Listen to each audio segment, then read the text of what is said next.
Hello everyone, कैसे हो आप सब। आई होप कि आप सब अच्छे होंगे। हम करने वाले हैं यूनिट 7 में हम कर रहे थे कहानी, जो कि हमें 11 कहानी आगे की क्लास में कर ली है। ये हमारी 12वीं कहानी है, लाल पान की बेगम। इससे पहले की थी तीसरी कसम, जिसे जिसे हम मारे गए गुलफाम के नाम से भी जानते हैं। वो फणीश्वर नाथ रेणु जी की है। तो देखते हैं लाल पान की बेगम। लाल पान की बेगम 1957 ईस्वी में प्रकाशित हुई थी। इसके लेखक फणीश्वर नाथ रेणु जी हैं। ये भावात्मक एवं काव्यात्मक शैली की है। ये कहानी श्रीपत राय द्वारा संपादित कहानी पत्रिका में छपी थी। कहानी का प्रतिपाद्य है लाल पान की बेगम। इस आंचलिक कहानी में बिरजू की माँ लाल पान की बेगम, जो कि मेला में नाच देखने की इच्छा एवं ग्रामीण अंचल के दाम्पत्य जीवन का यथार्थ स्थानीय रंगत के साथ मुखरित हुआ है। बिरजू की माँ लाल पान की बेगम है। बिरजू की 10 वर्षीय बहन चंपिया है। 7 वर्ष का बालक बिरजू है। जंगी की पोतोहू, इसने बिरजू की माँ को लाल पान की बेगम कहा था। बिरजू का पिता एक दब्बू इंसान के रूप में है। राधे की बेटी सुनरी है। मखनी बुआ है, अधेड़ उम्र की महिला। लाल पान की बेगम इस आंचलिक कहानी में बिरजू की माँ की मेला में जाने की इच्छा के माध्यम से पूर्णिया अंचल के ग्रामवासियों की जीवन शैली, अभाव, दीनता, आशा निराशा, नोक झोंक के बावजूद पर इस पर प्रेम को चित्रित करना कहानीकार का उद्देश्य रहा है। कहानी का विषय है ग्रामीण समाज के संदर्भ में एक व्यंग है। समाज के रिश्तों का चित्रण किया गया है। स्त्री मन की लालसा है। देहाती स्त्री की इच्छा है। आंचलिक कहानी है। ग्रामीण परिवेश की कहानी है। महिला सशक्तिकरण और स्त्री व्यवस्था का विश्लेषण है। बैलगाड़ी पर बैठकर नाच देखने जाने के इर्द गिर्द बुनी गई यह कहानी बिरजू की माँ के रूप में एक अलग अवशक्त स्त्री को पेश करती है। कहानी का आरंभ मखनी बुआ के कथन से होता है। क्यों बिरजू की माँ नाच देखने नहीं जाएगी क्या? इस कहानी में बलरामपुर का नाच देखने जाने की बात की जा रही है। जंगी की पोतों का कथन है, चल दीदिया चल, इस मोहल्ले में लाल पान की बेगम बसती है। कौन कहता है? जंगी की पोतों का ये कथन है। बिरजू जिन बाबा से मन्नत मांगता है कि उसके बप्पा गाड़ी लेकर आ जाए तो स्वयं से लगाया गया बैंगन के पौधे से पहला बैंगन जिन बाबा को चढ़ाएगा। ये बिरजू बोलता है। बिरजू की माँ महावीर बाबा को दूनी मनौती देने की तैयार है। बिरजू की माँ अपने आप गुस्से में कोसती और कहती है ऐसा गोबर गणेश घर वाला ऐसा मिला है।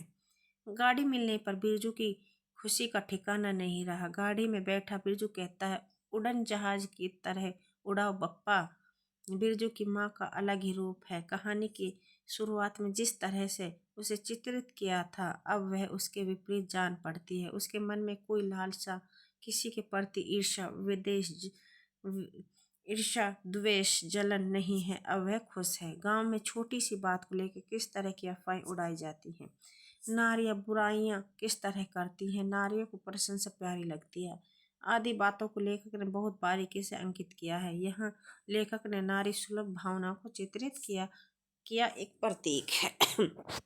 तो देखते हैं लाल पान की बेगम फणीश्वर नाथ रेणु जी की विस्तार से। प्रथम प्रकाशन कहानी पत्रिका में, जो कि प्रथम प्रकाशन है कहानी पत्रिका में प्रकाशित हुई। 9 जनवरी 1957 में हुआ था। इसका प्रकाशन कहानी पत्रिका में जनवरी 1957 ईस्वी में हुआ था। इस संग्रह ठुमरी में 1959 ईस्वी में ये ठुमरी कहानी प्रकाशित हुई थी। इसमें रसप्रिया संकलित है। तीर्थोदक, ठेस, नित्य लीला, पंचलाइट, सिर पंचमी का सगुन, तीसरी कसम उर्फ मारे गए गुलफाम, लाल पान की बेगम और 3 बिंदिया, ये इस ठुमरी कहानी संग्रह में संकलित है। इसका प्रतिपाद्य है आंचलिक पृष्ठभूमि में एक स्त्री के आत्माभिमान की आकांक्षा की अभिव्यक्ति है। बैलगाड़ी पर बैठकर नाच देखने जाने के इर्द गिर्द बुनी गई यह कहानी बिरजू की माँ के रूप में एक अलग व सशक्त स्त्री को पेश करती है। आंचलिक कथा गांव के लोगों के आपसी ईर्ष्या द्वेष राग विराग आशा निराशा हर्ष विषाद की जीवंत बनागी। उल्लेखित टोले हैं कुरमा टोली है, बबुआना टोला है, कोयरी टोली है, मलदहिया टोली है। उल्लेखित स्थान सिमरा का सरकारी कूप, गुलाब बाग मेला है, मोहनपुर होटली बंगला है। ये इसमें उल्लेखित स्थान है। मुख्य पात्र है बिरजू की माँ लालपान की बेगम। बलरामपुर का नाच देखने जाने को इच्छुक है। कहाँ पर? बलरामपुर। महावीर जी की भेंट रोट की मनोती बाकी है। स्वाभिमानी जंगी की पोत हूँ, राधे की बेटी सुनरी लरेना की बीवी को अपनी गाड़ी में बिठाती है नाच देखने जाने के लिए। बिरजू के बप्पा सर्वे स्टेलमेंट में 5 बीघा जमीन हासिल की। बिरजू की माँ को बैलगाड़ी पर नाच दिखाने ले जाने का वादा करता है। मलदहिया टोली को मियाँजान से गाड़ी ले आता है। आगे देखते हैं बिरजू बृजमोहन।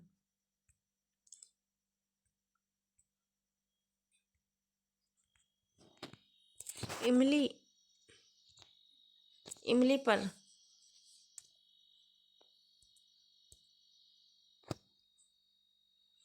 पर रहने वाले जिन बाबा को बैंगन कबूला हुआ दिया और नाच देखने की मनौती करता है। 7 वर्षीय बच्चा चंपिया बिरजू की बहन, जो चंपिया है बिरजू की बहन है और जो बिरजू है ये 7 वर्ष का बच्चा है, जिसे इमली पर रहने वाले जिन बाबा को बैंगन कबूला हुआ दिया और नाच देखने की मनौती करता है। जो बिरजू है फर्स्ट वो पेड़ में लगे हुए बैंगन को फर्स्ट बार जिन बाबा को चढ़ाने की मनौती करता है। ये 7 वर्ष का है। चंपिया बिरजू की बहन। बाइस्कोप का गाना सीखने में रुचि है। बाजे ना मुरलिया गीत गाती है। गौण पात्र जंगी की पतू रेलवे स्टेशन के पास की लड़की बिरजू की माँ से नहीं डरती। कुरमा टोली ससुर चोर पति डकैत मुंह जोड़ लड़ाकू। महुआ बुआ तंबाकू की शौकीन बिरजू के घर रखवाली के लिए रुकती है। बाबू साहब जमींदार।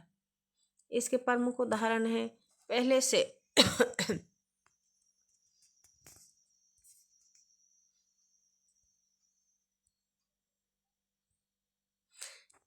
प्रमुख उदाहरण पहले से किसी बात का मनसूबा नहीं बांधना चाहिए। किसी को भगवान ने मनसूबा तोड़ दिया, उसको सबसे पहले भगवान से पूछना है ये किस चूक का फल दे रहे हो भोला बाबा। चल दीदिया चल, इस मोहल्ले में लाल पान की बेगम बसती हैं। नहीं जानती दोपहर दिन और चौपहर रात बिजली की बत्ती भक भक कर जलती है। जंगे की पोत हो। छोड़ दो जब तुम्हारा कलेजा ही स्थिर नहीं होता है तो क्या होगा। जोर जमीन जोर के नहीं तो किसी और की। बिरजू के बाप पर बहुत तेजी से गुस्सा चढ़ता ही जाता है। बिरजू की माँ का भाग ही खराब है जो ऐसा गोबर गणेश घर वाला उसे मिला। कौन सा शौक मौज दिया है उसके मर्द ने। कोल्हू के बैल की तरह खट कर सारी उम्र काट दी। इसके यहाँ कभी एक पैसे की जलेबी भी लाकर दी है उसके खसम ने। बिरजू की माँ उठकर ओसरे सारे पर आई। 1.5 पहर रात को गाड़ी लाने की क्या जरूरत थी। नाच तो अब खत्म हो गया होगा। डिबरी की रोशनी में धान की बालियों का रंग देखते ही बिरजू की माँ के मन का सब मैल दूर हो गया। धानी रंग उसकी आंखों से उतरकर रोम रोम में घुल गया। नाच अभी शुरू भी नहीं हुआ होगा। अभी अभी बलमपुर के बाबू की सपनी गाड़ी मोहनपुर होटिला बंगला से हाकिम साहब को लाने गई है। इस साल आखिरी नाच है। 25 टट्टी में खोस दे अपने खेत का है। अपने खेत का? हाँ, खेत का। हुलसती हुई बिरजू की माँ ने पूछा। पक गए धान? नहीं, 10 दिन में अगहन चढ़ते चढ़ते लाल होकर झुक जाएगी। सारे खेत की बालियां मलदहिया टोली पर जा रहा था। अपने खेत में धान अपने खेत में धान देकर आंखें जुड़ा गई। सच कहता हूँ, 25 तोड़ते समय उंगलियां कांप रही थी मेरी। बिरजू ने धान की एक बाली बाली से एक धान लेकर मुंह में डाल लिया और उसकी माँ ने एक हल्की डांट दी। कैसा लुढ़क्कड़ है तू रे, इस दुश्मन के मारे कोई नेम धर्म बचे। बिरजू के बाप ने घूंघट में झुकी 2 पतोहों को देखा। उसने अपने खेत की झुकी हुई बालियों की याद आ गई। बिरजू की माँ बेगम है, लाल पान की बेगम। ये तो कोई बुरी बात नहीं है। हाँ, वह सचमुच की लाल पान की बेगम है। ये हमने लाल पान की बेगम कहानी पढ़ी।